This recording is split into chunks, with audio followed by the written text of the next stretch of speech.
When the shuttle bus is late or the microphone breaks, your team doesn't need to check the schedule. They already know the schedule. What they need to know is this: do I already have the authority to be able to handle this, or do I need to go find her? If they have to find you, then the brief you gave them didn't do its job. Today, I'm walking you through the difference between a to-do list and a real brief. And I'm giving you the exact 4-part structure that helps give your pre-event documents the permission your team needs to be able to make decisions on their own. I want to name something that has probably been frustrating you for a while now. You are a thorough person.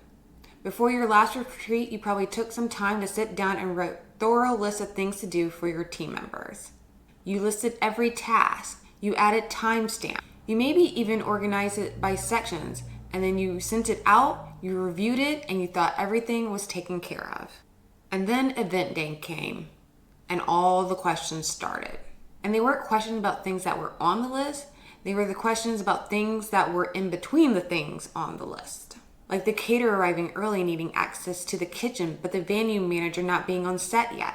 That wasn't on your list. So of course they came to you with questions. Or a guest asking about an afternoon activity that was mentioned in a welcome email but wasn't on their day of agenda. That wasn't on your list. So the guest experience leader came and found you. Or maybe a speaker wants to adjust their session by about 15 minutes and your team member doesn't know if they're allowed to say yes or no. So again, they're coming to find you for the answer. 3 different questions, 3 different people, and they all came to you for the same reason. The document you gave them told them what to do, but it never told them what it was they were allowed to decide. And that's not a failure on how thorough you are. It's a limitation on the format itself. A to-do list is a sequential, infinite document. It covers the things that you anticipated, but anything that falls outside of that is going to come back to you. When the list is complete or something comes up that wasn't on that list, your team members have no other choice but to come and ask. And they will, every single time. The instinct most people have for this is just to be more detailed and add more to the list. Add more bullet points. Try to think of more scenarios and to try and cover more ground. But the questions that come on event day are usually never the ones that you can anticipate ahead of time. They're the ones that fall in between the spaces between the ones that you have documented on your list. And no amount of detail is going to close that gap. So if you've been investing more and more time on making more detailed lists that hasn't changed the dynamics on the event day itself, I want you to hear this. The issue isn't your effort, and it's not your organization. It's that you've been designing a document that doesn't do what you need it to do. A to-do list tells people what to do. A brief tells people what to decide. Those are 2 very different documents. And when you give your team member only the first one, every unanticipated event that takes place routes back to you. A functional brief has 4 components, not 20, just 4. And once you see them, you're going to start to recognize what it is that your documents have been missing. Number 1 is the role overview. This tells the persons what they own, what they don't own, and what the edges of their domain are. It sounds simple, but a lot of briefs skip this entirely. They tend to jump straight into the to-do list without giving any frame of reference for that territory. Your guest experience lead needs to know you own all the guest interaction from arrival to departure. Guest questions, check-in, room assignment, schedule inquiries, that is your domain. Anything involving vendors, tech, content delivery, that is not your area. Those belong to someone else.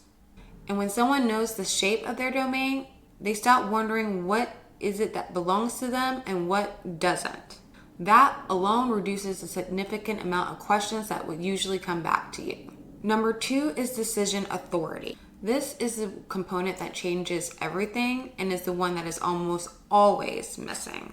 Decision authority is a specific written list of what this person is empowered to decide without needing to check in with you.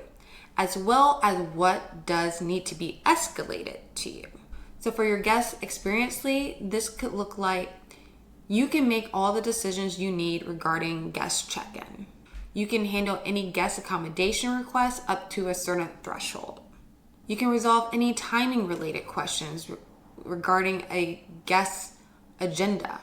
But if a guest raises a questions about something that affects the content or requires my personal attention or that may have some kind of impact on the budget, those kind of things, that needs to be escalated to me. But anything else regarding the guest experience, that is all you. And when a team member has this written down, the calculations in their head starts to change. Instead of thinking, I should probably ask her about that, it becomes, you know what, I can make this decision on my own. That is the difference between a team that keeps finding you and a team that keeps moving forward. Number 3 is your communication protocol. This tells your team member who to contact for what, how to handle situations that fall outside their authority, and what to do when something unexpected happens. It's not a contact list, although a contact list is part of it, but it's a framework for how your communication flows. Your logistic lead contacts the venue manager directly for any facility requests. Your guest experience lead contacts your logistics lead with anything that's involving the venue instead of coming to you. And if something truly requires your input, they'll simply send you a text regarding the situation along with a few possible solutions for you to decide, and they keep it moving. And that protocol means that when something does come up that requires your awareness, it's brought to you in an organized manner and not urgently. You are getting a recommendation and not a question. And in many cases, you can simply confirm and stay where you are with your guest. And number 4 is resource access. This is the practical layer. Your team members need to know where the documents are, where the contact lists are, what the logins are, and any references they need to be able to work independently. The guest list, the run of show, the room assignments, the vendor contact sheet, the schedule. If all those things only live in your email inbox or in a file that only you can access, the brief is already. Your team members need to be able to pull up the information they need where they are on event day instead of needing to text you to be able to ask where it is or to gain access to it. So those are the 4 components: role overview, decision authority, communication protocol, and resource access. A brief with all of the 4 of these could be 1 or 2 pages per role. It's not a manual and it's not a 50-page operation document. It's just a focused permission structure that can be done in about 30 minutes for each. And it replaces that 5-page task list that you spent 3 hours of that still lets you getting a whole bunch of questions on event day. Before we continue, if you're starting to see gaps within your own events backend, I have a free resource for you. It's called the Event Systems ROI Audit. It walks you through the 5 areas within the backend of your system and shows where structure is carrying the weight and where it is quietly costing you. And one of those areas specifically is within your communication flow. If this is something you're interested in, you can find the link down below. Okay, now let's keep going because I want you to see what this actually looks like. I want to walk you through what this event day looks like when you've given your team a brief and they have that real decision authority built into it. It's midway through day 2 of your retreat. Your guests have just finished their morning session and now they are getting ready to move over into lunch. One of your guests approaches your guest experience lead and they've got a question about an optional activity. They want to know if it's still happening, what time, how do they show up, all the things. And you are across the room having a conversation with another guest without any idea that this whole conversation is happening. At the same time, your logistics lead is getting a text from your caterer telling them that it's going to be set up about 15 minutes later than it was originally expected. So she goes and she checks the run of show and realizes there's about a 20-minute buffer already kind of built in there. So she confirms with the caterer of the adjusted time. So she then goes into the schedule and makes that update and then notifies your guest experience lead so she can make sure that they know about the transition time so that information can be communicated smoothly with the rest of the team as well as with the guests and you. all this is happening and you are still at lunch. You're not getting a text frantically asking you to make a decision. You're not getting pulled aside. The adjustment is just happening. Your team members are handling it, and the afternoon continues to run smoothly. That is not a fantasy scenario. That is what happens when your team has been briefed thoroughly, and they have that document that tells them what they own, what they can decide, and how to communicate that information and find all the information they need. And I want to address something that I know comes up when I mention decision authority, because I know it might be on your mind. Giving your team decision authority does not mean you're giving up control of your event. It actually means the opposite. It means you have made decisions in advance that it has enabled them to make decisions now. You define the boundaries, you set the thresholds, you determine what gets escalated and what doesn't. And that is intentional control, not less. You're just exercising that control ahead of the event rather than in the middle of it. When your team operates within a well-built brief, your event then reflects the standards more accurately than if you were trying to run around doing it all yourself. Why? Because you're no longer splitting your attention. You're not making reactive decisions in between your sessions.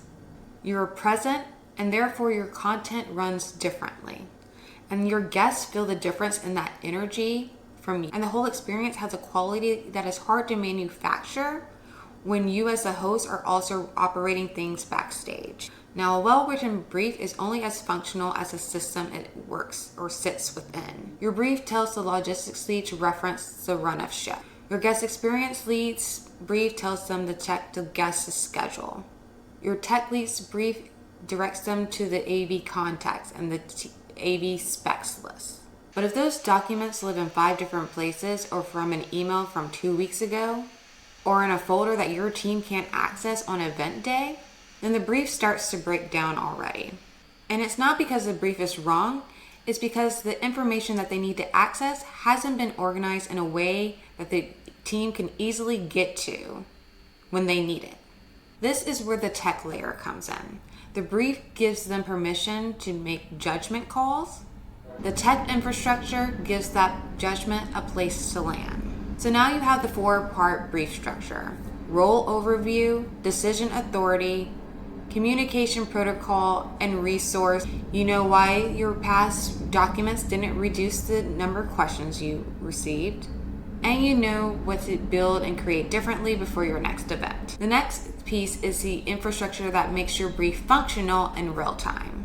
Because a brief that points people to information is only as good as where that information actually lives. If it's scattered across emails, documents, and folders that your team can't access, then the brief is already losing its power. The next video talks about how to set up the text structure that houses all this information. That way, when your team actually references their brief on event day, they know exactly where to go to get the information they need. Click the screen on your video to watch it next. And if you haven't already, go ahead and subscribe so you don't miss what's coming. Until next time.